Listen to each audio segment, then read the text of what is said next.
예, 오늘 우리에게 주신 말씀이 이사야 61장, 62장 말씀입니다. 올 한 해 우리 하나님께서 여러분들과 또 우리와 함께 해주셔서 우리가 이렇게 건강하게 지금 마지막 날을 보내고 있습니다. 우리가 지난 한 해 동안 하나님께서 우리에게 은혜 베풀어 주셔서 감사했고 또 여러분들은 또 수고 많이 하셨습니다. 그래서 내년에는 지금보다 더 좋은 일들 그리고 더 행복한 일들이 많이 일어나기를 바랍니다. 그래서 우리가 그 의미를 담아서 우리가 인사를 하겠습니다. 수고하셨습니다. 행복하세요. 이렇게 앞뒤자로 인사하겠습니다. 예.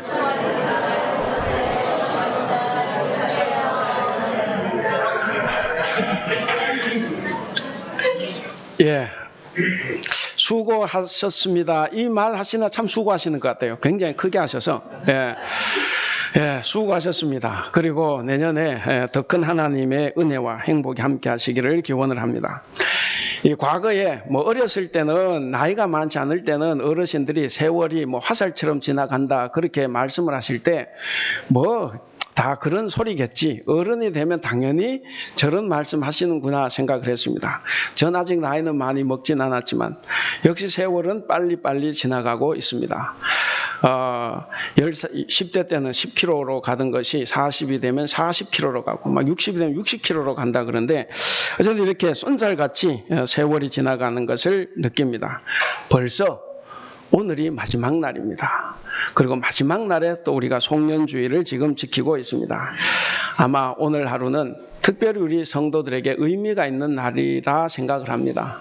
마지막 날이 주일이어서 아마 이 날에 많은 사람들이 올 한 해를 반성하며 지낼 수도 있지만 특별히 우리 그리스도인들에게 중요한 것은 반성하는 것도 좋고 오늘은 올 한 해를 돌아보면서 하나님께 감사하고 그리고 다가오는 새해 오늘 제목처럼 하나님이 세우실 이 새로움을 기대하며 마지막 날을 보내면 좋겠습니다. 제가 이사야서를 설교할 때마다 초반에 드리는 말씀이 있습니다. 이사야서는 세 부분으로 나누어진다.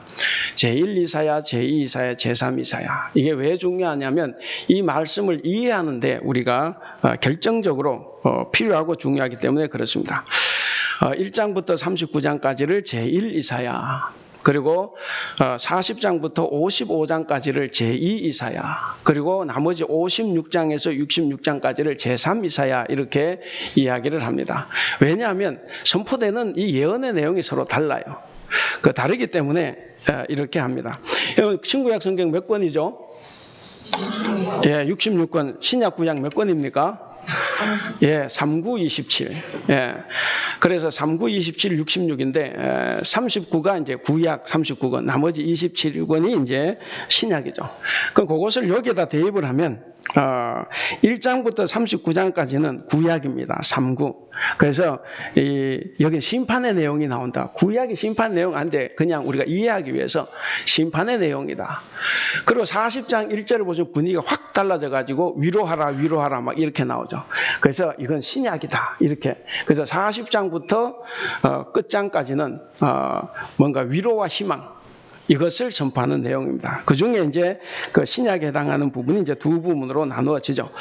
자, 어쨌든 이 책이 이렇게 세 권으로 나누어져 있는데 공통점이 있습니다. 공통점은 뭐냐면 예루살렘의 운명에 관한 내용입니다. 그러니까 제1 이사야는 바벨론에 망하기 전에요. 그래서 망하기 전에 우리 이렇게 살면 망합니다.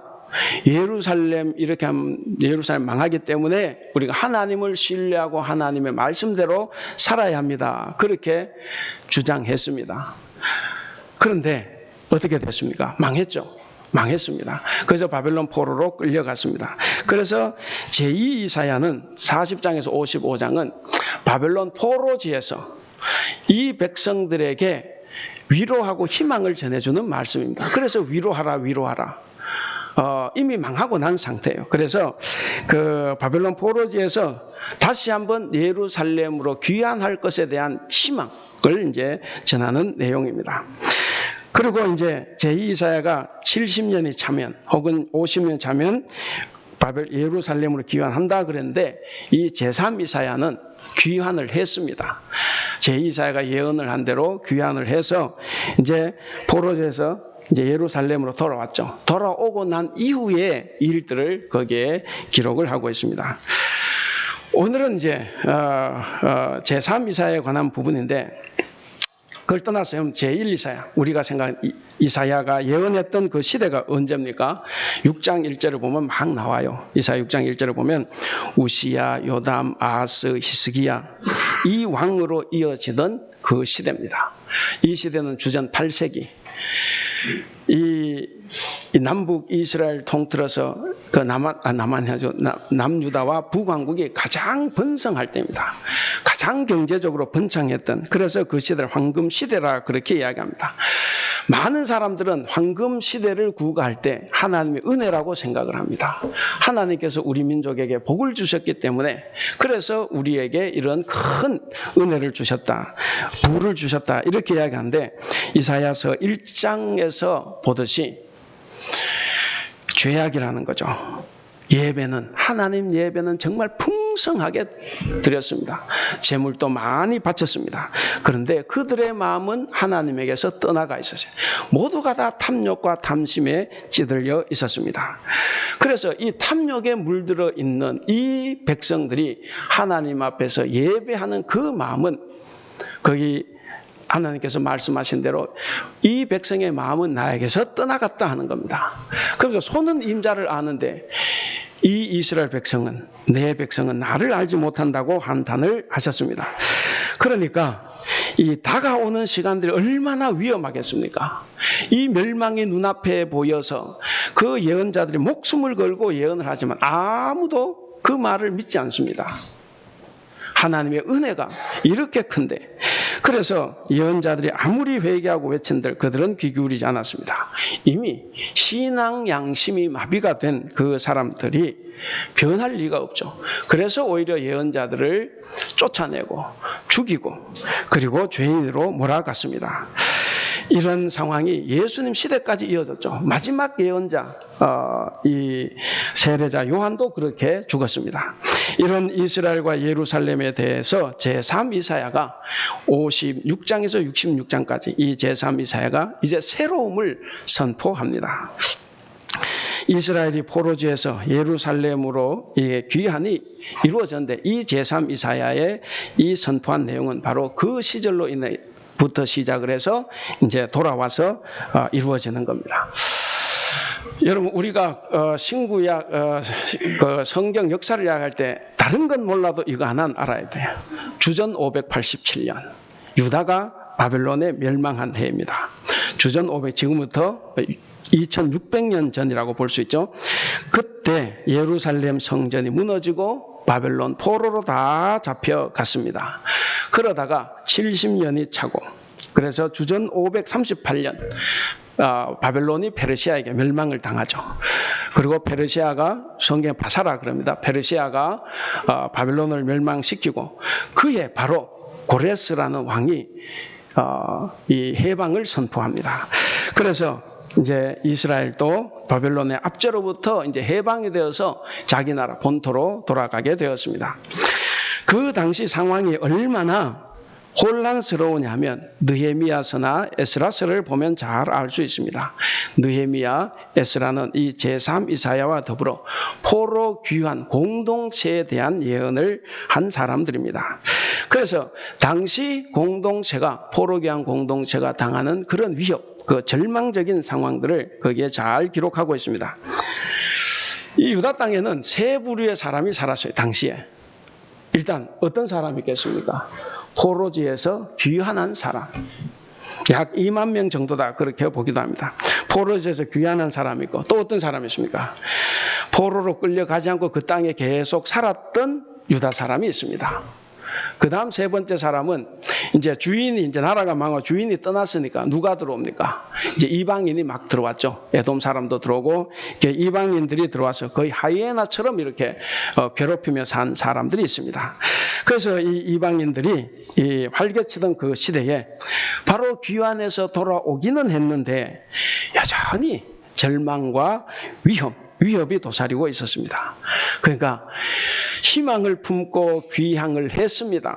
하나님 은혜로 귀향을 했지만 그들의 삶이 녹록지 않다 하는 이야기죠. 이들이 바벨론 포로로 있을 때 하나님과의 그 백성 관계는 어땠습니까? 비록 이스라엘이 바벨론의 포로로서 거기에서 살아갈 때 그들은 하나님의 백성으로서의 정체성을 상실하기도 했습니다. 그러나 예언자들의 그 놀라운 교육과 가르침으로 그들이 다시 일어섰죠. 그들이 정체성을 잃어버리고 세상의 종처럼 살아가고 있는 그 순간에도 하나님은 예루살렘을 버리지 않았습니다. 죄가 있어도 하나님은 예루살렘, 이 시온성을 버리지 않았습니다.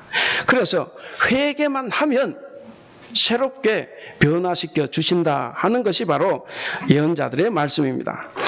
이미 하나님은 출애굽기 19장 5절 6절에서 이스라엘과 언약을 세운 것이 있습니다. 제가 그것을 한번 읽어보겠습니다.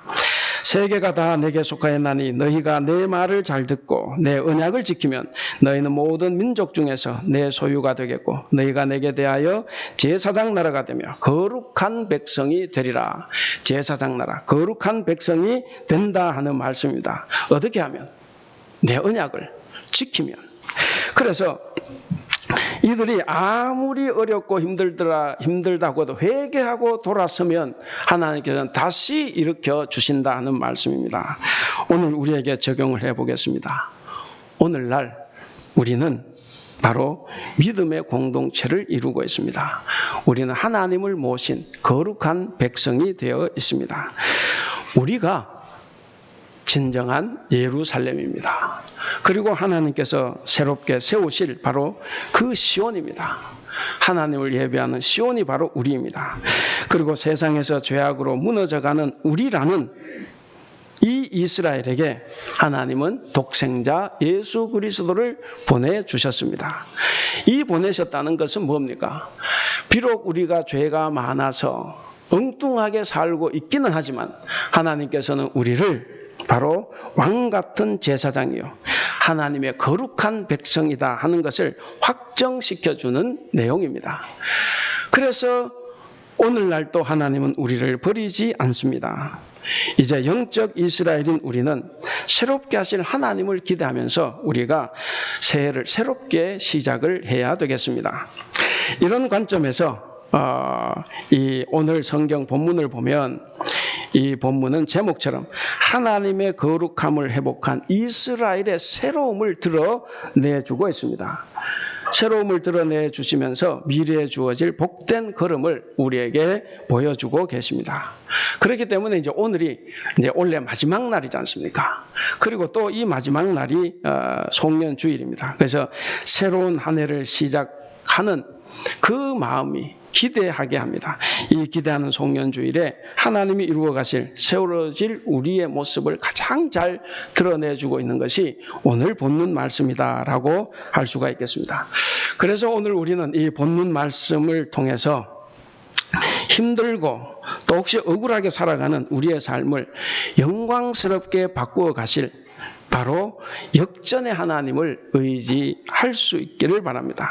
이 역전의 하나님을 의지하고 기대함으로써 우리도 하나님이 세워가실 그 새로움의 내용이 무엇인지를 한번 살펴보고 함께 은혜를 나누고자 합니다. 자, 먼저는 61장 10절과 62장 3절입니다. 하나님이 세워가시는 새로움은 기쁨이 가득하다 하는 말씀입니다.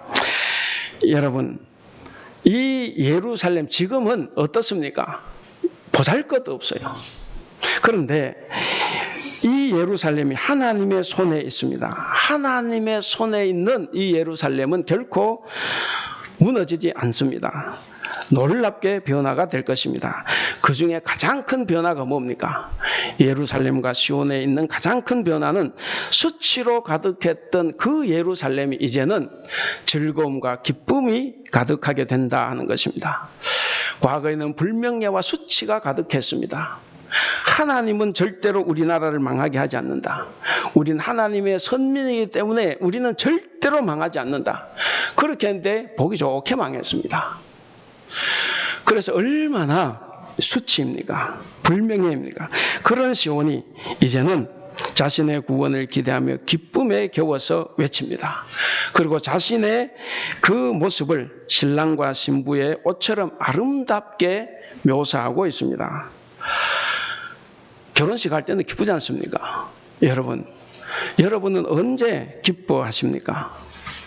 보통 사람들은 자기의 뜻을 이루었을 때, 부나 장수나 혹은 명예를 얻었을 때, 자기에게 어떤 유익이 왔을 때 기뻐할 것입니다. 그런데 우리 성도로 좁히면 우리 성도는 뭘로 기뻐해야 됩니까? 저것으로 기뻐한다고 하면 세상 사람과 우리는 똑같습니다. 우리는 뭘로 기뻐합니까? 바로 구원입니다. 구원이 우리의 기쁨입니다. 여러분, 사람을 사람답게 살게 하는 것, 성도를 성도답게 살게 하는 것은 구원보다 더 유익한 것이 없습니다. 본문에서는 이 구원의 기쁨을 신랑 신부가 결혼할 때 단장하는 것에 비유했습니다. 우리가 10절을 같이 한번 읽어보겠습니다. 10절 시작. 내가 여호와로 말미암아 크게 기뻐하며 내 영혼이 나의 하나님으로 말미암아 즐거워하리니 이는 그가 구원의 옷을 내게 입히시며 공의의 겉옷을 내게 더하심이 신랑이 사물을 쓰며 신부가 자기 보석으로 단장함 같게 하셨음이라. 아멘. 사랑하는 사람과 결혼하는 기쁨이 기쁨 중의 기쁨이죠. 아이고, 내일부터 살아갈 건 걱정이지만 그래도 결혼하는 그 순간은 그것만큼 기쁨이 없습니다. 바로 그걸 이야기하는 거예요. 단장할 때, 웨딩 화보 찍을 때 힘들어도 기쁘지 않습니까? 아프고 슬픈 일이 있다고 해도 사랑의 기쁨은 그 모든 것을 능히 불식시킬 만큼 큰 것이기 때문에 마치 세상을 다 얻은 것처럼 기쁜 겁니다. 즐거운 겁니다.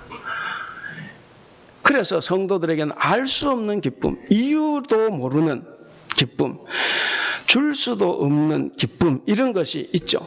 그래서 우리는 그 기쁨을 노래합니다. 힘들고 어려운 상황에서도 그 마음의 기쁨이 되는 것은 뭡니까? 바로 이스라엘이 하나님의 신부가 된 거예요.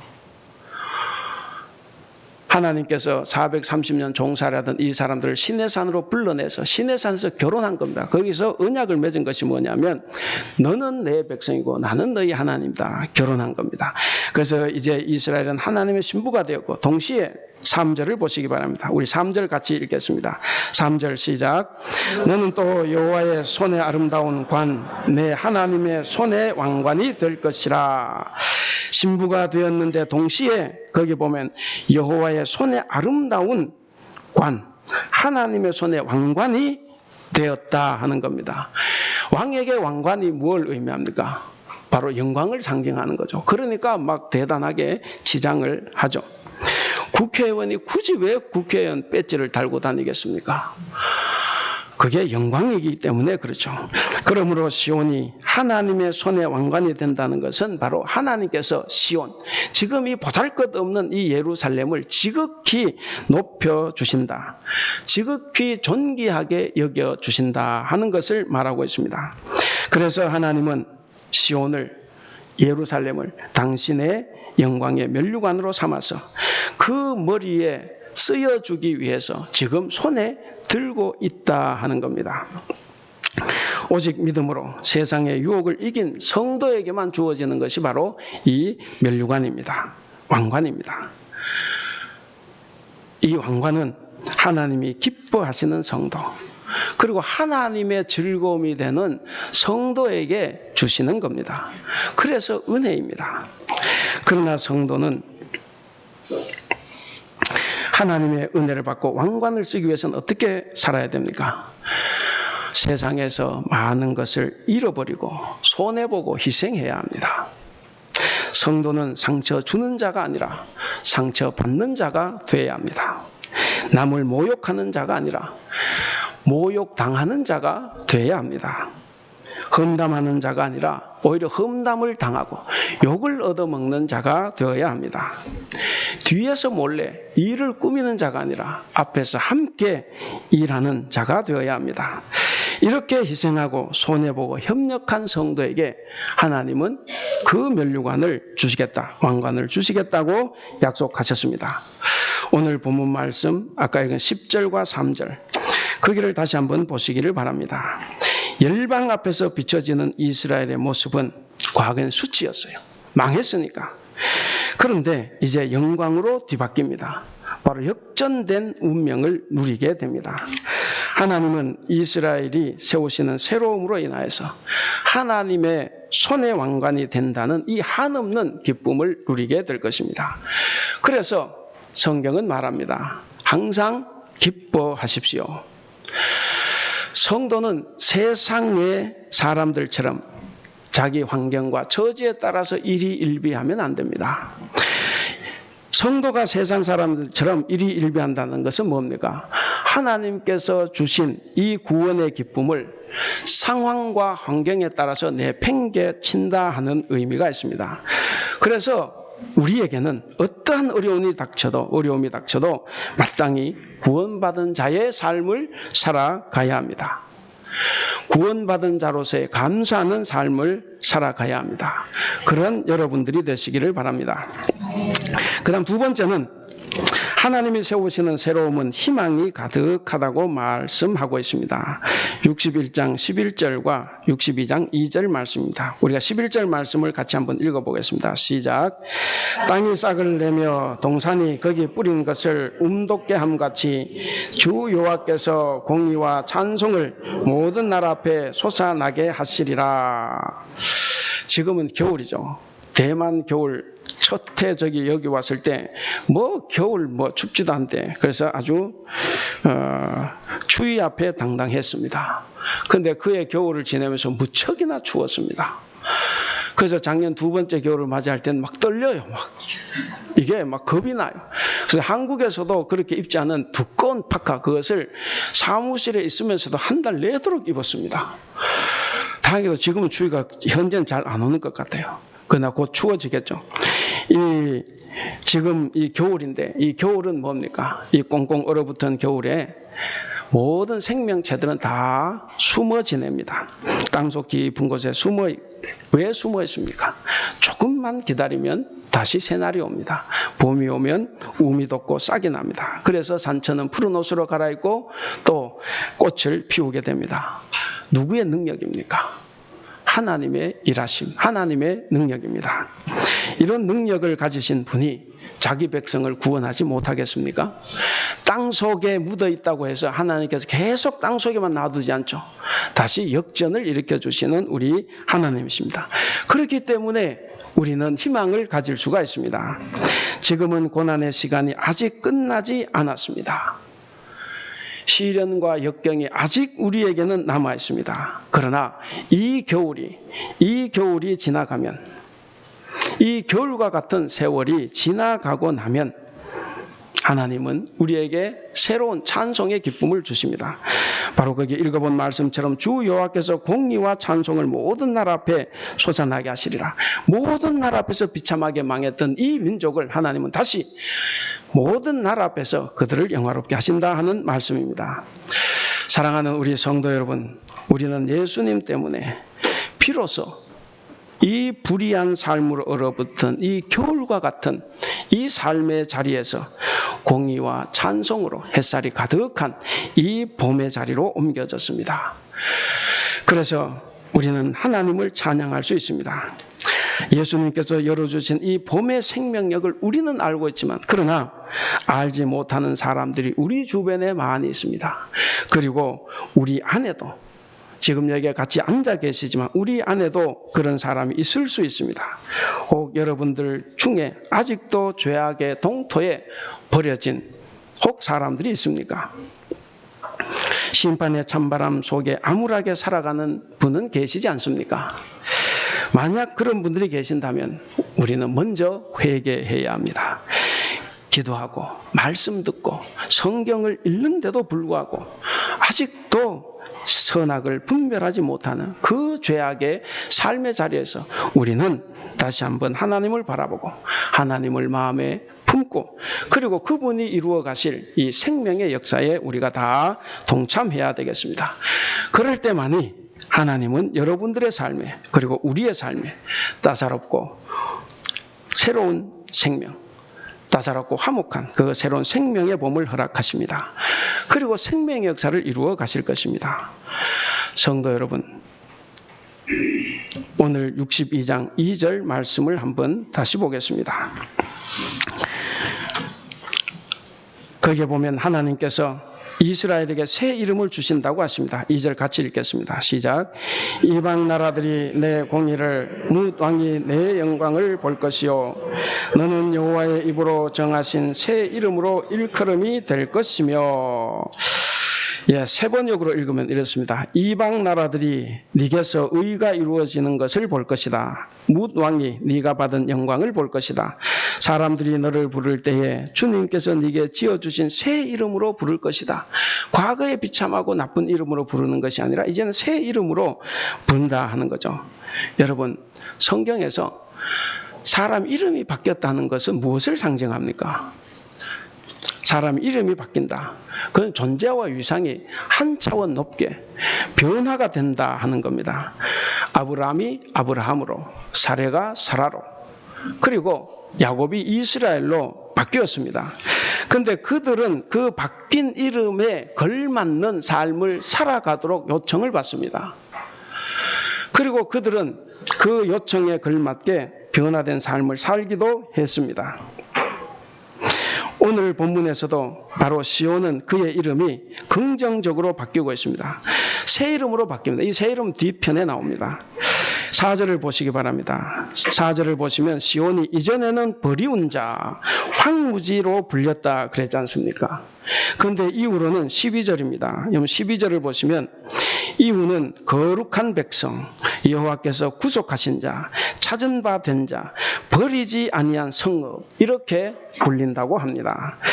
바로 시온의 위상이 놀랍게 바뀐다, 변화된다 하는 것을 보여줍니다.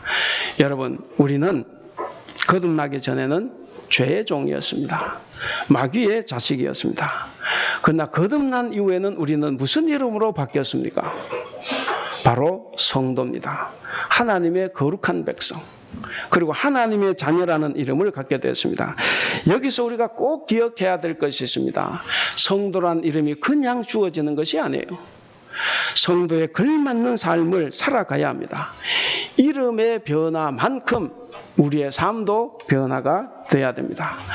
내가 하나님을 믿고 예수를 믿은 지 이미 10년, 20년, 30년, 40년이 지나도 혹시 내 삶이 변화되지 않고 여전히 내 욕심 가운데 있고 내 생각에 찌들려 있고, 만약에 그렇다고 하면 아직 우리는 잘못 믿는 겁니다.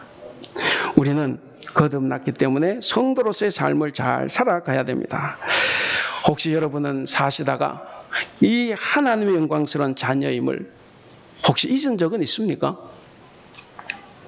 저는 잊은 적은 없으리라고 생각을 합니다. 우리는 거룩한 자녀, 성도임을 잊지 말고 살아야 됩니다. 우리가 성도라고 한다면 다른 사람들보다는 더 바람직한 소망을 가져야 됩니다.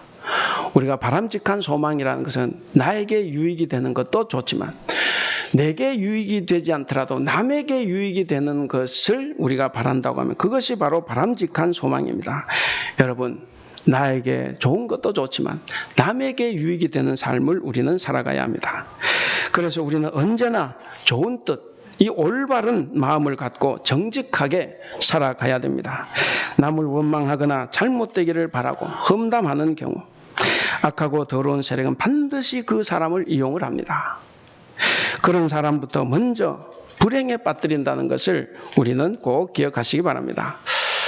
한 천사가 있습니다. 한 천사가 길을 가는데 두 사람을 만났어요. 욕심꾸러기 한 사람과 그리고 그 질투심 많은 사람을 만났습니다. 만났더니 그들이 복을 빕니다. 복을 주세요. 그러니까 천사가 복을 주겠다고 합니다. 자, 누구든지 먼저 소원을 말하는 사람에게 내가 복을 주겠다. 그리고 다른 사람에게는 그 사람이 받은 것에 갑절을 주겠다. 이렇게 이야기했습니다. 그럼 누가 먼저 말하겠습니까? 자, 욕심꾸러기. 자기가 먼저 말하면 저 사람이 나보다 더 받을 거니까 입 꾹 다뭅니다. 자, 질투가 많은 사람. 이 사람은 어떻습니까? 그 사람도 자기보다 저 사람이 더 많이 얻는다고 하면 견딜 수가 없는 거예요. 질투가 생겨서. 그래서 두 사람은 아무 말도 못하고 그냥 꿀먹은 벙어리가 되어 있습니다. 그러고 있는데 이 욕심 많은 사람이 이 질투 많은 사람 멱살을 쥐고 흔듭니다. 야, 네가 먼저 구해. 너 먼저 안 구하면 너 죽여버리겠다. 이렇게 이야기했더니 겁을 먹고 할 수 없이 이 사람이 먼저 구합니다. 뭘 구했겠습니까? 그가 소원을 말한데 내 한쪽 눈을 멀게 해주세요. 결과가 어떻게 됐습니까? 자기 눈 한쪽 눈 멀어졌는데 옆에 있는 사람 두 눈이 멀어버렸어요. 그러니까 이 질투심 많은 사람은 남이 잘 되는 그 꼴을 못 보는 겁니다. 그래서 결국 그렇게 그 고약한 생각을 해냈다 하는 거죠. 사랑하는 우리 성도 여러분, 남이 안 되기를 바라는 일이 없어야 되고, 남이 잘 되기를 바랄 때에 여러분 소망, 우리의 소망도 이루어지는 것입니다. 세 번째입니다. 하나님이 세우시는 새로움은 교회를 평안케 한다. 우리가 62장 1절 다 같이 한번 읽어보겠습니다. 1절 시작. 나는 시온의 의가 빛같이 예루살렘의 구원이 횃불같이 나타나도록 시온을 위하여 잠잠하지 아니하며 예루살렘을 위하여 쉬지 아니할 것인즉. 이 말씀 지금 누가 하십니까? 화자가 누굽니까? 보면 하나님이에요. 하나님이 지금 이 말씀을 하십니다. 자, 여러분, 오늘날 구원은 어디에서 선포됩니까? 물론 삶의 현장 곳곳에서 다 선포될 수 있어요. 그러나 구원의 선포는 우리 교회를 통해서, 그래서 교회에서 구원이 선포되고 있다, 그렇게 생각할 수가 있습니다. 그래서 여기 앉아 계신 여러분들은 누굽니까? 바로 구원받은 하나님의 백성들. 그래서 교회라는 것은 뭐냐면 건물이 아니라 구원받은 백성들의 모임, 이것을 이제 교회라고 하는 거죠. 그러나 교회가 구원받은 백성들이 모여 있지만, 그러나 항상 교회는 완전한 구원에 이른 공동체일까요? 그건 아니죠. 구원의 완성은 이 세상 마지막 때에, 최후 심판 때에 다 이루어집니다. 그래서 교회는 많은 위험 요소들이 도사리고 있습니다. 내가 잘 믿어보려고 하지만, 그러나 사탄은 그것을 그냥 내버려 두지 않습니다. 사탄은 성도를 해하려고 온갖 가문이설로 성도를 유혹합니다. 외부인을 이용하기도 하지만, 그러나 우리 안에서도 그것을 이용할 수가 있습니다.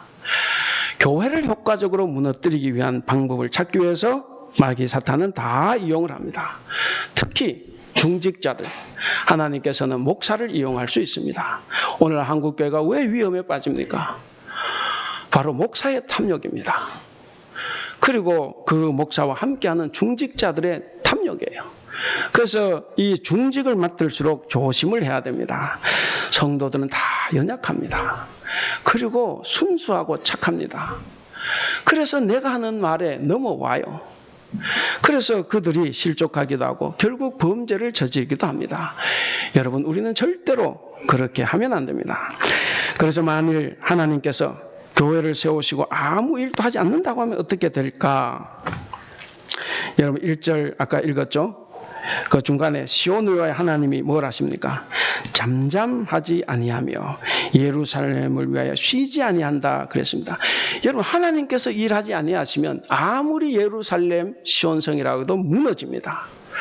우리 교회가 아무리 하나님의 교회라고 하지만 하나님께서 쉬신다면 우리 교회는 무너집니다. 그래서 하나님은 교회를 세우시고 아무 일도 하지 않는 것이 아닙니다. 그래서 우리 교회가 지금도 생명력을 유지하고 있습니다. 그렇기 때문에 우리는 이 하나님의 교회가 완전한 구원에 이르기까지 교회를 위한 사역을 우리는 결단코 멈추면 안 됩니다. 하나님이 쉬지 않으시고 일하시는 것처럼 우리도 일해야 됩니다.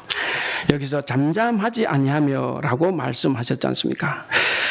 하나님은 마치 엄마가 아이를 보호하고 바른 길로 인도하기 위해서 분주하듯이 교회의 구원을 위해서 하나님은 분주하게 쉬지 않고 움직이신다 하는 겁니다.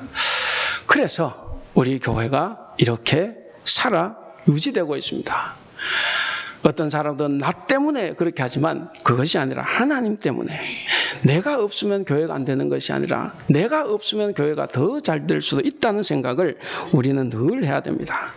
우리 주님이 계시지 않을 때 교회는 문을 닫게 됩니다. 교회는 이러한 예수 그리스도의 끊임없는 수고가 있기 때문에 이 험악한 세상에서도 망하지 않고 마침내 확실한 구원의 완성을 보여주게 됩니다. 그렇기 때문에 저와 여러분은 하나님이 세우실 이 새로움으로 말미암아서 교회의 구원이 반드시 완성될 줄로 믿으시기 바랍니다. 그리고 그 완성된 것을 믿고 항상 구원의 확신 가운데서 살아갈 수 있기를 바랍니다.